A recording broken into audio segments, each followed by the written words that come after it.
What if Batman created his own failsafe? His own device to stop himself if he went crazy? And what if Batman was just falsely accused of murdering the Penguin?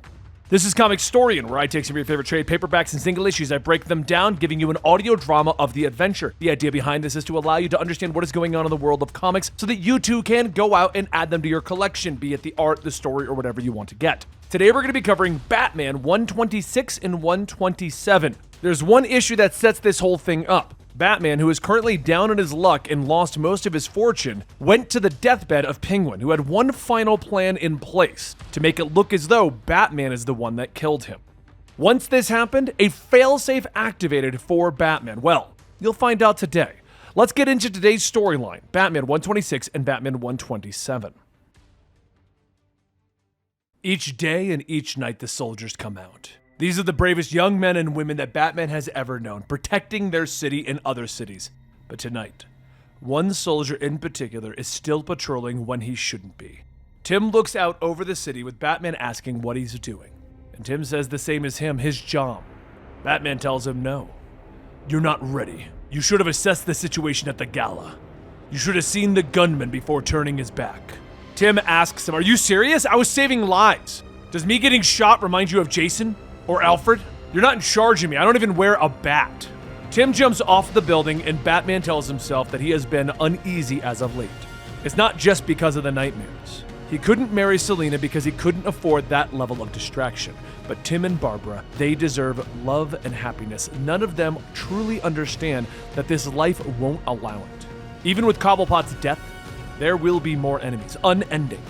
But before Batman could finish this thought, a red light shines behind him and the robot failsafe jumps in swinging, narrowly missing him. Batman tries to fight back, but the robot is too quick, catching his feet, throwing him back into the wall. Without hesitation, Batman gets to his feet and he charges in, but failsafe easily stops the attack, returning with one of his own. Batman knows that he can't win, and if he stays any longer, he'll more than likely die. He calls out to activate the Batmobile, but as the car speeds by, he fires his grappling hook, attaching himself, throwing some explosive batarangs to give himself some time. But as he's whipped out of the cave and tumbles onto the street, Barbara radios in asking what is going on. His vitals are all over the place. I'll live, but we've got a new enemy, robotic. She tells him she'll scan what she can, but while Batman tries to buy her some time, failsafe continues to completely overpower Batman, blow after blow. This is bad. I have to get away. He fires the grappling hook once more and failsafe grabs a hold of the cowl, and for a brief moment, sheer terror can be seen in Batman's face. A split second later, failsafe whips Batman back to the ground, punching him. But before blacking out, Batman manages to ask, who are you? Justice, failsafe. But before failsafe could deliver the final blow, the rest of the Bat family race in to help. The first ones on the scene are Luke, Cassandra, and Stephanie. However, they are all dispatched within seconds of arrival. But as they fight long enough to keep a distraction, Tim hurries over, helping Batman into the Batmobile. We gotta get you out of here. Batman tries to think and speak. I know that name. Failsafe. But Tim tells him that he's got other things to worry about right now. At that moment, Nightwing comes in on the radio. Sorry for being late. And then he ramps his bike over the oncoming Batmobile, launching his bike into failsafe. Failsafe stalks through the fire and the smoke. Little soldiers, everything is tainted. Nightwing calls out to Barbara, asking if she has anything on this thing. But as the signals are beginning to jam, failsafe launches himself into the air, coming back down with enough force to knock everyone and everything around them back. Failsafe picks up Luke, pulling off his mask, telling him, you cannot stop this. You should not even attempt to. Elsewhere, Tim hurries into the old Batcave, telling him, this is crazy. We have to get you help. Batman tells him, no, I need you here. I know what I have to do. He hobbles off into the dark with Tim asking, what is it? And Batman looks at him and says one word, alone. He begins to take off the suit and he tells himself that they wouldn't understand the lengths that he's gone to. He's softened. He's surrounded himself with children. But in his early days, God help him, in those early days, he went too far. Failsafe is familiar. But familiar doesn't mean the same thing when you have a mind that remembers everything. Batman, not just Bruce Wayne, kneels before a chest. I did this to myself. But then Bruce's voice changes. There's only one man who could have done this to me. Tim looks back asking, what are you saying? And the twisted voice tells him, it's okay, boy. It's me. I'm the Batman. As Batman reemerges, he is now wearing a purple, red, and yellow bat suit.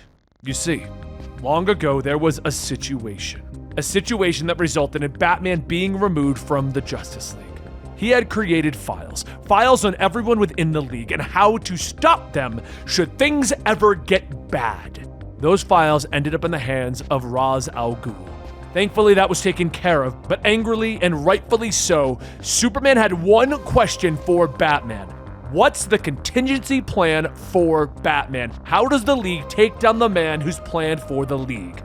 In a world where Batman knows every move, who stops the Batman? But right now in the present, Tim's question is, who are you? Tim steps back tripping and the Batman catches him. Careful, Robin. We don't want anything to happen to you. We still have work to do, chum. Tim is confused. What is going on? What's the costume? Why does your voice sound so different? I am Batman, pure and simple, the Batman of Zur-En-Arr. Your Batman called upon me to save everyone. As Zur-En-Arr Batman opens up a hidden room within the cave, Tim looks down asking, Bruce? But Zur-Batman tells him, I'm better than Bruce. He created me within his mind, a backup version of Batman stripped free of Bruce Wayne. I am his protection against psychological attacks.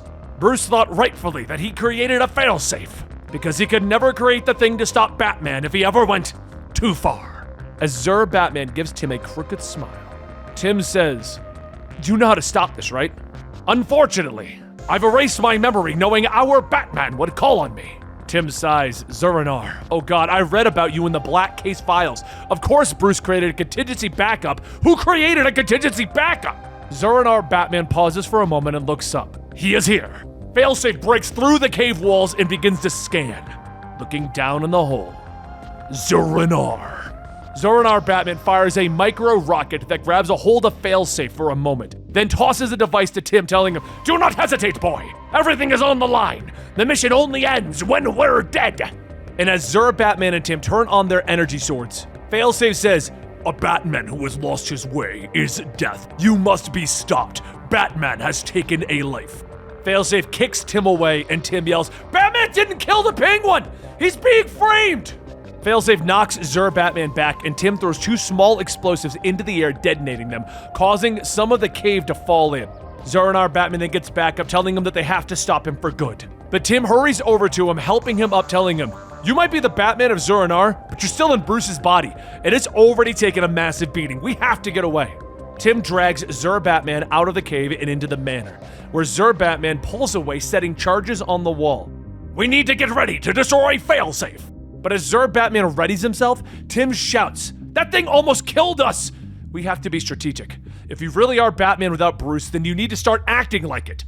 A few seconds later, Failsafe begins to walk out of the cave and the explosive charges go off, practically being ineffective. He continues to walk through the manor, tearing pictures down as he goes.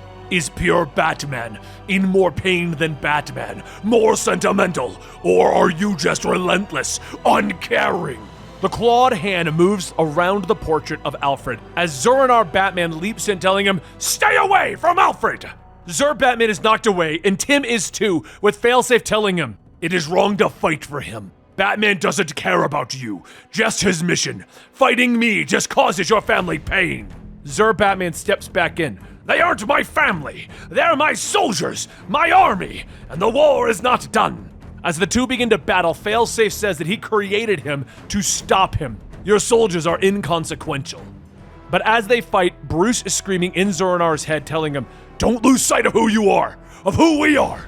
I let you out because I thought that you could deactivate Failsafe. Zur-En-Arr yells back, you created him! I can stop him! And Bruce tells him, I know his tricks. He's trying to stop the Batman that he knows, the pure Batman that you are. But you are Batman as well as Bruce Wayne, and Tim isn't your soldier. He is our son! Bruce begins to take control of his mind once more, dodging an oncoming attack from Failsafe and avoiding him. He rushes over to Tim, grabbing him, and then jumps out the window, bringing Tim to safety, telling him to get as far away as he can. And once he can, call for help. He runs back inside, telling himself that he can't do this alone, but he won't let anyone die because of him. Failsafe lashes out, grabbing a hold of him. It's you again, isn't it? The original. It's best this way. Bruce struggles, managing to free himself. I didn't realize that programmed you to talk so much. And then he strikes a common weak point of any android, hoping to lessen its mobility. But the attack bounces off. Of course not. He's too damned good. Okay, plan B, get to the Batcave, set self-destruct end. But before he could finish his thought, Failsafe grabs him. I see the wheels turning. You think the final step is to activate self-destruct sequence. I disabled it. Bruce is thrown back once more, but all Bruce can think about at this moment right now is Dick, Tim, Jason, Damien, his legacy, his sons. He can't move. His body's giving out. This is a good death, isn't it? In this place with all these memories, it would be a good death. But Batman doesn't die. In a moment, he stops hearing Failsafe and instead he hears another voice. His voice. And when he means it, his voice is doom. The shadowy figure appears behind both of them and goes to Failsafe. I'm going to need you to step away from my friend. Failsafe turns back to Superman. I urge you, fly away.